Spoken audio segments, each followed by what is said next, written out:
Shalom. Hari ini, pagi ini saya bahas tentang santet, teknik membunuh tanpa jejak. Nah, sebelum saya bertobat, saya belajar ilmu santet dari nenek saya. Dan disitulah saya tahu bahwa ilmu santet itu ada kelemahannya. Tingkat tertinggi adalah santet pusaka atau santet ngerogo sukmo. Apa saudara? Nah, itu kalau pusaka itu pakai keris atau mimis kumbang bentuknya kayak peluru atau patrem atau senjata unsur logam, mantra dibacain target gini kan, itu langsung bendanya meluncur langsung, itu kayak kilatan petir langsung. Itu walaupun di Arab mati shock. Yang diserang apa? Jantung. Dada kelihatan utuh, jantung jebol. Dan yang bersangkutan hanya punya hidup 5 menit. Pak, bagian nangani, ya udah mati gimana nangani? Susah. Kalau kena kepala, shut. Kepala tengkorak utuh, dalam otak jebol. Jelas? Jelas? Yang bisa mengalahkan santet tingkat tinggi hanya orang yang percaya Tuhan Yesus, hidup dalam Tuhan, baru lolos. Ingat, waktu Pak Harto mau diadili seorang jaksa agung, jaksa agungnya ke luar negeri, ke Arab, shot, kirim, tek, tinggal mayat, jantung.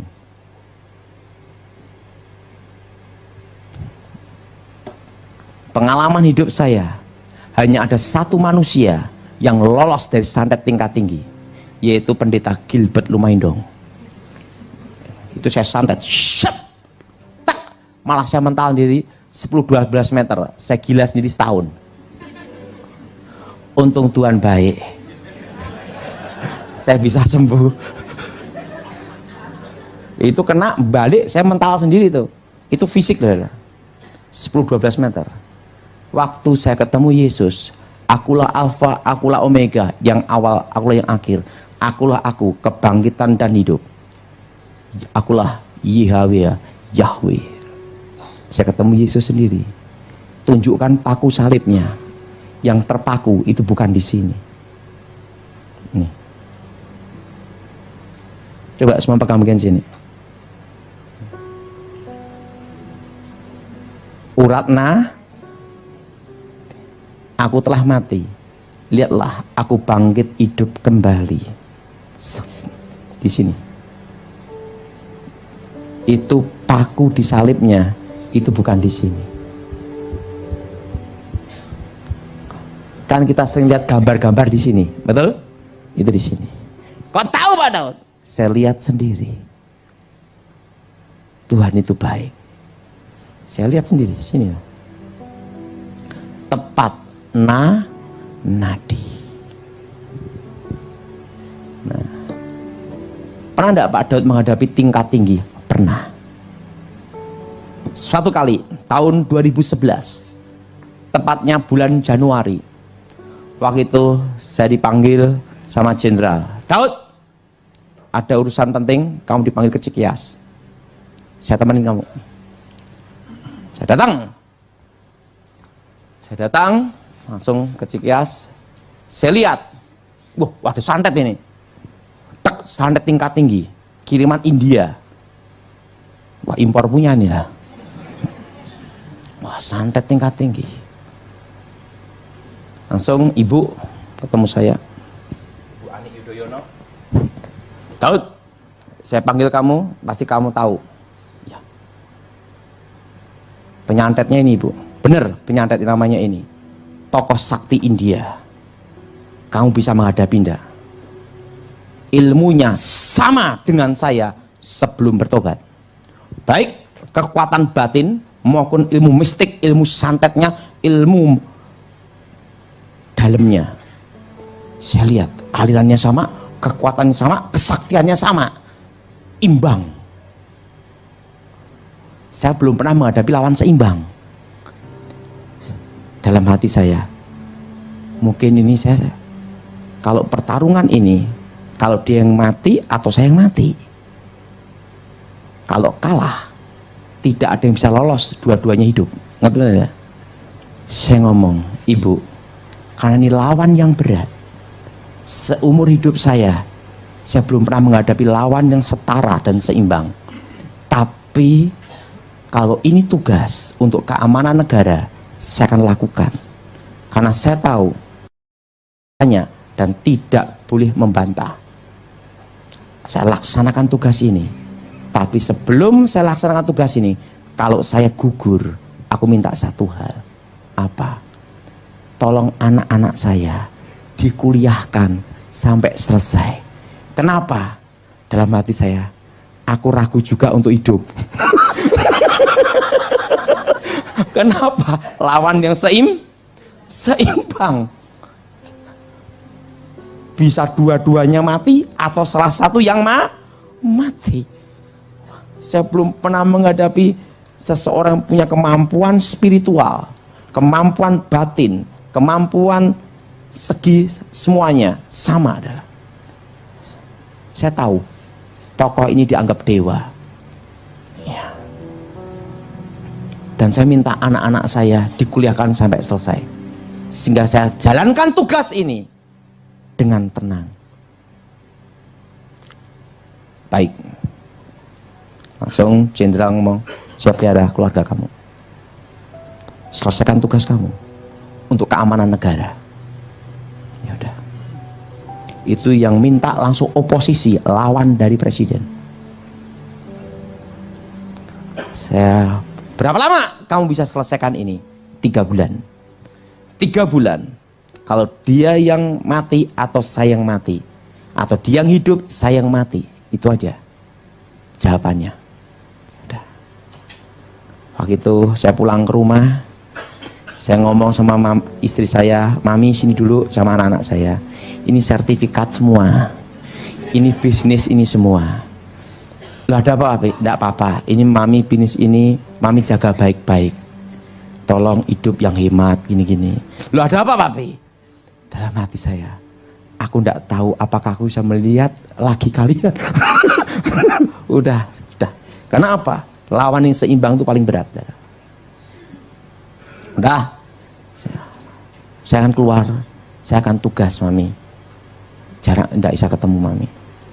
Langsung 3 bulan untuk pertarungan yang berat ini, saya cari di luar rumah, jangan di rumah saya, rumah orang.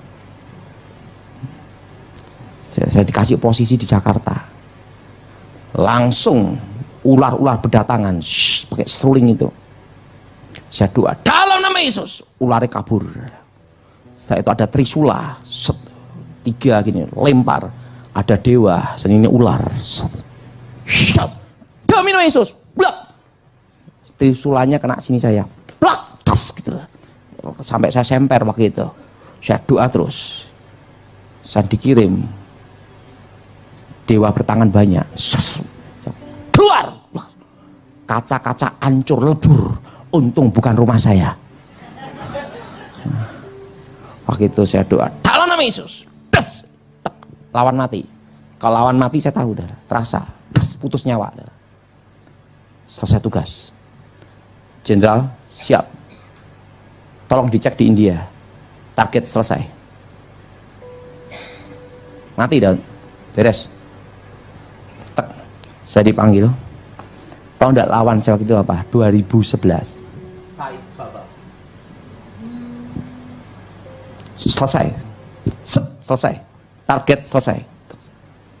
Nah, setelah itu jenderal ngomong, dukun besar aja mati, apalagi dukun-dukun kecil. Nah, izin jenderal, saya tidak selamanya hidup seperti ini terus. 2014 siapapun presidennya, saya tidak akan jaga lagi. Kenapa Daud? Udah, saya cukup mengabdi untuk negara 10 tahun. Udah, dalam hati saya, nanti kalau saya punya lawan seperti itu lagi berulang-ulang gimana? Betul? Betul? Berulang-ulang ketemu lawan seperti itu yang pusing juga, betul? Nah, tahu enggak? Kemarin beberapa minggu yang lalu ada pengusaha, salah satu orang terkaya di Indonesia dan di Asia, nomor berapa pokoknya, dia ketemu saya. Daud, dia yang selama 10 tahun yang bantu saya waktu pengamanan presiden dulu, untuk saya operasi keliling jaga itu. Daud, 10 tahun kamu menjaga presiden, 10 tahun kamu mengabdi untuk negara. Sekarang sudah waktunya aku memberitahu kamu. Daud, mau enggak kamu jadi gembala? Kamu tunjuk gedungnya, saya beli. Tinggal kamu tunjuk aja. Kamu pilih mana? Kamu dirikan gereja. Kamu jadi gembala, jadi pemimpin umat. Saya kasih semuanya. Sponsor. Hari ini, bukan janji. Hari ini saya tulis, beli gedungnya langsung. Surat semua izin saya urusin. Bapak, saya bukan panggilan jadi gembala. Saya tidak akan dirikan gereja. Kenapa, Daud? Karena tangan saya penuh dengan dosa dan penuh dengan darah. Saya tahu diri, Bapak. Saya tidak akan jadi gembala dan tidak akan mendirikan gereja. Loh, kenapa, Daud? Saya terlalu banyak berdosa. Kalau Tuhan masih beri kesempatan saya untuk memperbaiki hidup saya, itu sudah bagus. Benar, ini hari ini loh Daud, langsung saya tanda tangan ini. Cek. Gedung mana? Lunas. Anda. Saya ingin hidup tenang. Saya ingin melayani Tuhan. Apa gini? Kamu ingin apa? Coba, tidak mau saya. Biar saya cepat seperti ini, tetap melayani keliling-keliling di tempatnya Pak Irman.